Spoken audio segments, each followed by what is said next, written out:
Paano gawing dalawa ang orasan ng ating cellphone? Isa ito sa message na nabasa ko. Gamit mo ito lalo na kung isa kang OFW. Para kung titingin ka sa iyong cellphone, ay makikita mo palagi ang oras dito sa Pinas. Lalo na kung may kailangan kang tawagan. At kung may kamag-anak ka naman sa ibang bansa, ay malalaman mo ang oras sa bansa na iyon. Katulad ng tanong sa akin, at ang sabi niya, gusto daw niyang malaman ang oras sa ibang bansa. Kasi ang partner niya ay OFW din na nasa ibang bansa. Kaya gusto niyang malaman palagi ang oras sa bansa na yon. Kaya kung gusto mong malaman paano gawing dalawang oras sa ating cellphone, panoorin mo ang video na to. Una, punta tayo sa ating cellphone. Ayan, kung nasa home screen tayo ng ating cellphone, ang gagawin lang natin ay ilolong press lang natin itong home screen ng ating cellphone. Then, pinutin na itong widgets.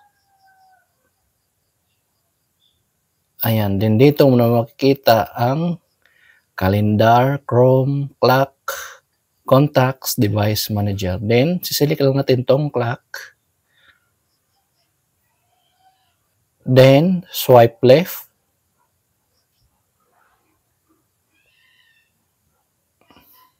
Then, dito mo na makikita ang dual clock. Then, gagawin lang natin ay pinutin lang tong add.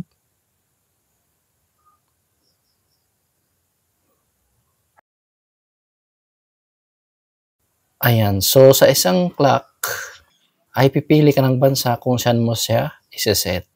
So halimbawa, ilagay natin siya dito sa, hanap tayo ng bansa na gusto natin. I-select natin tong Istanbul. Ayan.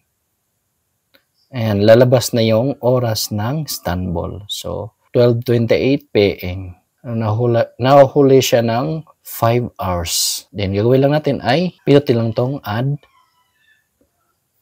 So, naka-add na siya. Dito na yung isang bansa. So, dito sa kaliwa ay yung oras natin. So, pwede natin siyang palitan. So, halimbawa, wala ka sa Maynila, sa ibang bansa ka, gagawin nyo lang ay pindutin lang tong first city. Ayan. Then, halimbawa, nasa Japan ka. Ayan, hanapin lang natin ang Japan. Ayan. Ayan. Pinutin lang tong Tokyo. Ayan, then, lalabas yung oras ng Japan dito. So, 6:29 p.m. So, nauuna siya ng isang oras.